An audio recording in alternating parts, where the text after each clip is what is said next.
Ok, du coup, nouveau problème. Au niveau du diagnostic du VTT, il me disait qu'il y a une erreur moteur. Alors je vais connecter la batterie, la petite batterie. Hop. Ensuite, je vais allumer le ride control, le petit. Quand j'allume le petit, voilà, le petit ride control, il clignote. Donc, il m'indique qu'il faut que j'installe la batterie principale pour pouvoir fonctionner. Ok. Maintenant, sur mon portable, hop. Je vais refaire un diagnostic du moteur.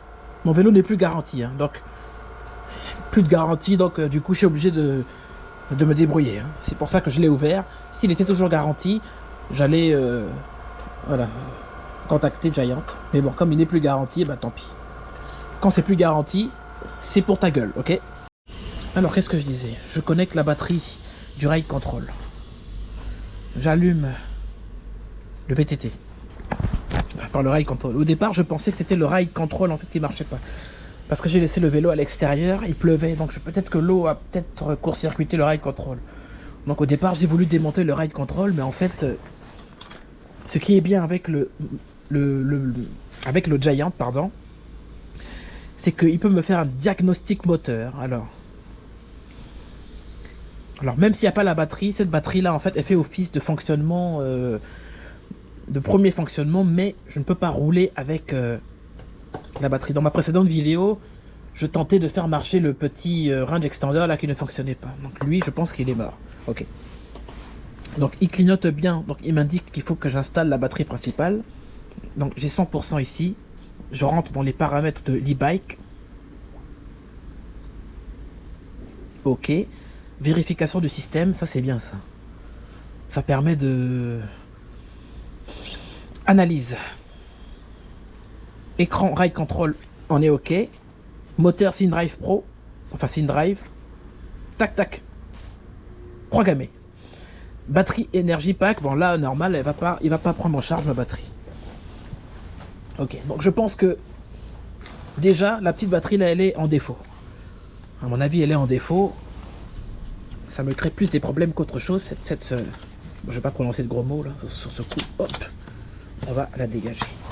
Il faut que j'en achète une neuve pour vérifier si ça fonctionne vraiment. C'est un peu le fouillis quand même, hein. Je trouve que la fabrication elle est moche, quoi. C'est dégueulasse, quoi. Il y a de la poussière, il y a quand même quelques gouttes d'eau aussi à l'intérieur, je vois bien, ouais. Mais comment on le fait pour passer? Ça me sidère ça quand même. Attends. Bref, j'essaie de nettoyer au maximum comme ceci. J'ai essayé de... Bon, là je repasse un petit coup pour dégager. Donc je dégage la poussière et voilà tout ce qui casse les couilles. Hop. Je vais reconnecter la batterie principale. Donc la batterie principale est à 92% de capacité. Ok. Je vais la reconnecter sur le bordel. Ah, c'est vrai qu'à l'envers, c'est pas évident de faire à l'envers le boulot. Hop. La dernière fois, enfin ce matin, en fait, j'ai tenté d'allumer le vélo, le petit ride control, j'allume, il s'éteint. J'allume, il s'éteint. Voilà. Il restait pas allumé. Je allume là. Depuis que j'ai dépoussiéré et voilà, bougé un petit peu les fils, comme par magie, ça reste allumé normalement. Je vais lancer le mode piéton. Hop.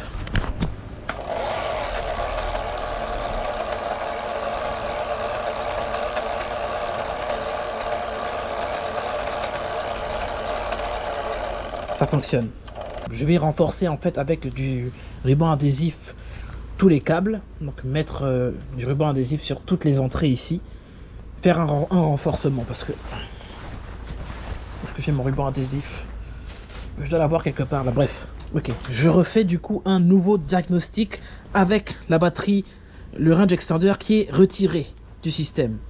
Parce que là il m'indique qu'il y a un problème dans le moteur. Je me reconnecte avec le Bluetooth. Hop, le vélo se reconnecte. Je retourne dans les paramètres de l'e-bike. J'ai pas pu travailler ce matin à cause de ces conneries là. Vérification du système. Je lance une nouvelle analyse. Écran ride control, ok. Moteur SynDrive, ok. Batterie énergie pack, ok. Alors, le ride control, la batterie et le moteur fonctionnent bien lorsque la petite batterie ne joue pas. Donc ce truc là il faut le jeter à la poubelle à mon avis. À mon avis ça sert à rien en fait. Et puis j'ai déjà eu des problèmes, j'avais eu des soucis à ce niveau là en fait, au niveau de la prise de charge. Parce que je pouvais normalement brancher un téléphone portable ici, mais c'est pas ouf, c'est mal fait. La prise elle est gâtée. Donc peut-être que je dois avoir un court-circuit là et ça met en défaut tout le système. Ok, donc là ça semble fonctionner normalement. Ce que je vais faire, c'est que je vais remonter tout le système et reconnecter la batterie une fois que tout sera remonté. J'éteins. Hop. Là, il faut que je refasse tout l'inverse, que je remette tous les câbles et tout, que je mette du ruban adhésif sur... Enfin bref, j'essaie de faire un truc un peu plus propre et je referme tout. Ça va me prendre peut-être 1 heure. Je vais essayer de mettre un chronomètre pour voir en combien de temps je me bats pour remonter le moteur. Mais en tout cas, déjà au niveau de mon système ici, ça fonctionne. Le vélo n'est plus garanti, il faut se débrouiller pour faire les réparations. Donc ça sert à rien d'ouvrir. Je suis pas encore calé pour ouvrir tout le mécanisme et tout à l'intérieur. Mais le moteur Giant, pour l'instant, ne m'a pas déçu, sauf quand il y a des batteries supplémentaires à la... C'est pas facile parce qu'il faut réussir à remettre les câbles parfaitement sans flinguer le système. C'est pas facile de refaire. C'est pas facile. On va se mettre en mode time-lapse. C'est pas facile de le remettre parfaitement parce qu'il y a trop de câbles, trop de fils. Ça, c'était la selle télescopique, j'ai retiré. Vu qu'elle fonctionne plus, il faudra que je retire la gaine. Je peux le retirer. Si je sais télescopique, ça dégage.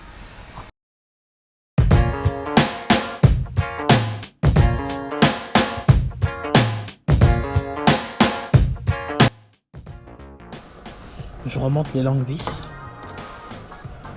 Je vérifie bien parce que si j'ai pas fait d'erreur.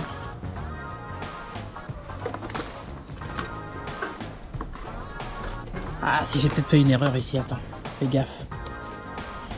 Justement à cause de ce genre de conneries, là quand tu veux tout remonter tout rapidement, tu fais des erreurs. Il y a le câble là qui est en train de... Le moteur est en train d'appuyer dessus, ça c'est pas bien ça. Ah là là là là là là. Il faut tout démonter, oh. Il faut tout démonter et rebouger le moteur parce que là, j'aime pas du tout. Comme le câble il se comporte ici. C'était bon, j'avais trouvé le bon moods.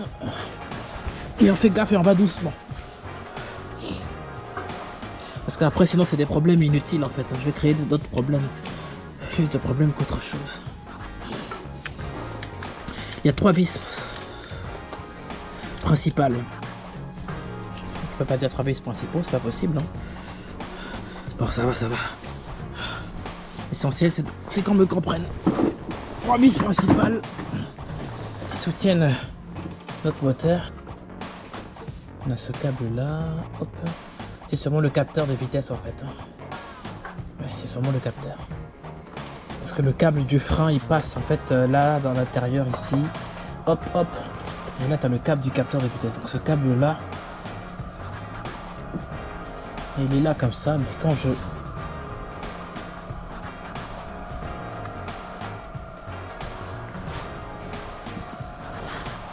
Mais attention, les petites rondelles,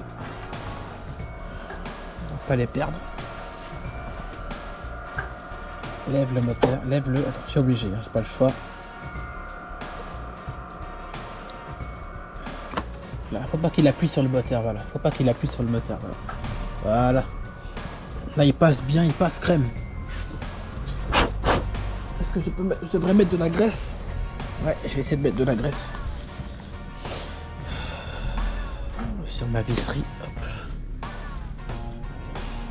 La dernière fois que j'avais démonté le Bosch pour faire passer le câble de la lumière et en démontant le moteur, ça avait commencé à grincer dans tous les sens.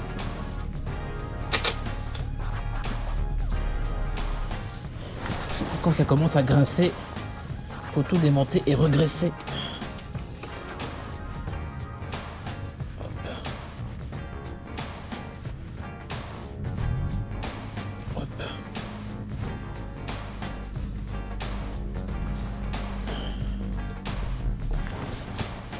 Ok, je serre pas fort pour l'instant. Je serre pas fort, va doucement. Hop. Bon, on a une autre longue vis.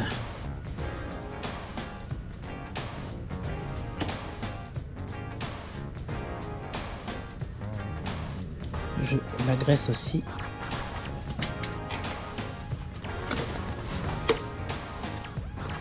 Bref, je continue. Le but c'est pas de vous filmer tout le montage parce que sinon ça va pas le faire. Je continue de remonter tout ça.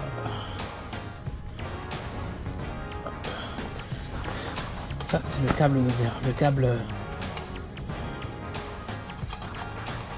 Le câble télescopique. Il va falloir que je dégage bien sûr parce que sinon ça va pas le faire. Hop. Voilà, le câble télescopique, je le dégage. Et je remonte la batterie dessus et j'essaie d'allumer pour voir déjà si j'ai pas fait d'erreur. J'ai fait déjà un petit test. Ok, parfait. Ici j'ai dévissé 3 vis. Fallait pas. C'est pour atteindre le cœur du moteur. Dans le cœur du moteur, je peux rien faire. Hein. Là, il faut aller donner ça à celui qui l'a fabriqué. Si au cas où ça fonctionne pas, ou alors bah Yamaha, je veux bien, mais fabriqué où? C'est sûr que c'est fabriqué en Chine ce truc-là. C'est sûr. Il n'y a qu'un Chinois qui peut faire ça. Le Français, lui, il jette, il prend un nouveau moteur. En France, c'est la garantie qui joue. Ma garantie, c'est qu'il répare pas les moteurs, c'est dommage. J'aurais dû faire des études un peu plus approfondies sur ce domaine-là. J'aurais réparé tout seul mon propre moteur si le problème est beaucoup plus grave et interne. Ne me lâche pas comme ça, Bon Giant. Ça fait 2 ans qu'on est ensemble, tu fonctionnes normalement, tout baigne. Arrête-toi au bout de 10 ans, je veux bien au bout de 10 ans, mais pas au bout de 2 ans. C'est pas possible ça. Tu veux ne pas fonctionner au moment... Enfin, tu commences à déconner au moment où la garantie est terminée. Mais c'est quoi ces conneries là? Comme la poussière qu'il y a dessus, c'est incroyable. J'ai mon petit mélange. C'est un vieux chiffon ou un vieux t-shirt hein, pour nettoyer. On retire toute la poussière. Effectivement, l'eau rentre à l'intérieur, hein, donc il faut surtout éviter effectivement le lavage au Karcher, même de loin. Il faut éviter. L'eau finit par s'introduire au bout d'un moment à l'intérieur c'est pas possible, c'est emmerdant.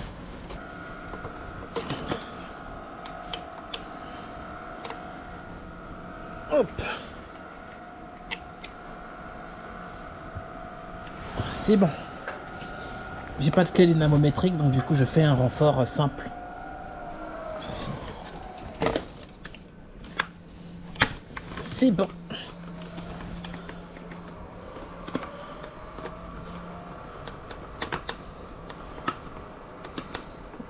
Là aussi on a le sabot moteur. C'est incroyable, regarde ça.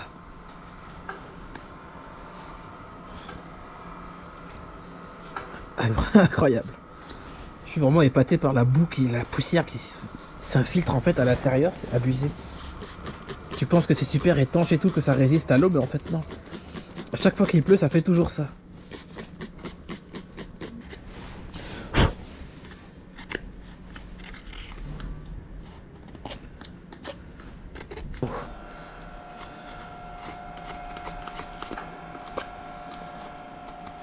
Ah ouais, c'est incroyable, incroyable, impressionnant.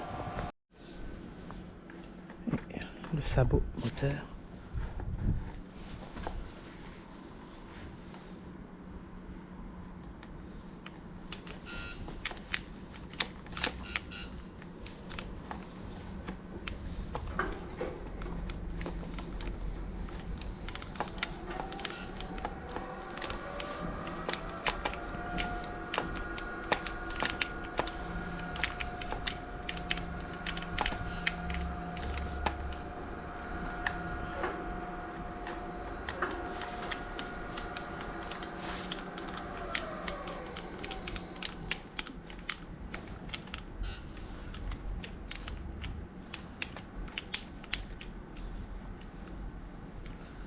Ok, je serre pas trop parce qu'il faut pas non plus casser. Ok. Enfin ça va, c'est bon. Ce qui est fait est fait. Ensuite la tête du sabot ici. Alors là c'est...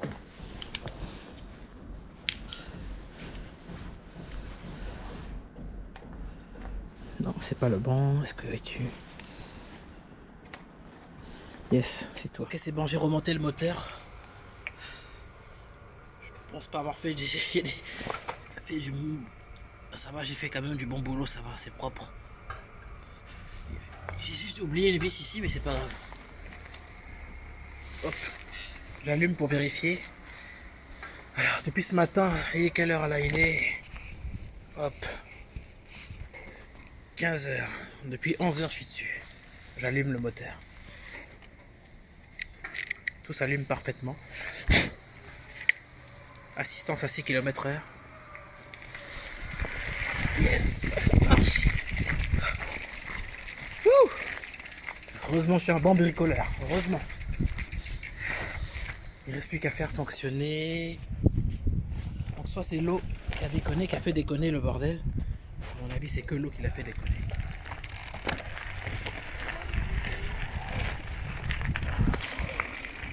Ça y est. Je l'ai rallumé. Oh, ça fait du bien.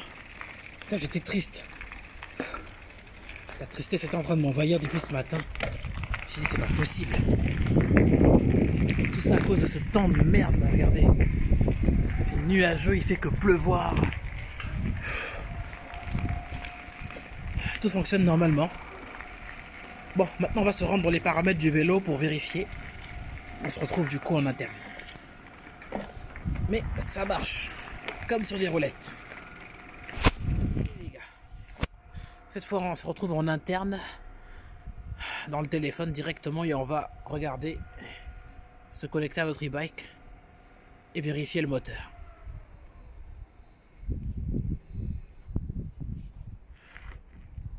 « 100% de batterie, paramètres de l'e-bike. » On fait un petit tour général. Vérification du système. Analyse. Énergie, écran, ride control, ok. Moteur SynDrive, ok. Batterie, énergie pack, ok. Tout est parfait. Détail du vélo. Donc les détails, j'ai les éléments. Kilométrage 14 551. Capacité de la batterie 100% actuellement. État de la batterie 89%. Je ne sais pas à combien de pourcentage, l'état commence à être critique et là l'utilisation devient bancale. Cycle de charge 358. Version du software 168. Version du hardware, plein de numéros. Nom du logiciel et canadi tatata. Hop, hop, hop, hop, hop. C'est bon. Maintenant je vais connecter une dernière fois le range extender pour vous montrer à peu près s'il y a un problème réel dans le système. J'ai les mains dégueulasses là. Voilà. J'éteins complètement. Je connecte l'extender de batterie au vélo.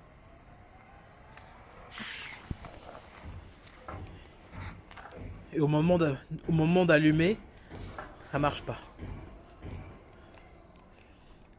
Vous voyez ce qui se passe? Ça fonctionne pas lorsque je connecte l'extender. Même si j'ai des lumières qui s'allument ici. Hop. Maintenant je pense que l'extender créait le défaut en fait. Et en démontant, j'ai peut-être bougé un fil à mon avis. Un câblage qui... Ou alors il s'est mis en défaut pour éviter justement le court-circuit total.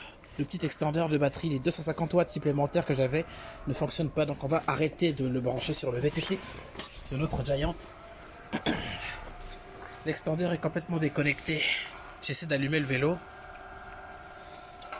Vous voyez, ça ne marche plus. C'est incroyable. En fait, ça met en défaut tout le système. Elle est là. Le seul moyen de ramener le vélo à la vie, c'est de déconnecter la batterie. Donc le problème venait vraiment de la batterie supplémentaire, là, qui est morte en fait de l'intérieur, et qui a un défaut. Et ce défaut crée un court-circuit. Enfin, un coupe-circuit. Ça active le système de coupe-circuit. Hop. Et la batterie principale n'a jamais eu de problème. Ok, hop. Je referme la trappe. J'achèterai une autre batterie supplémentaire, neuve, pour vraiment vérifier si mon vélo fonctionne à 100%.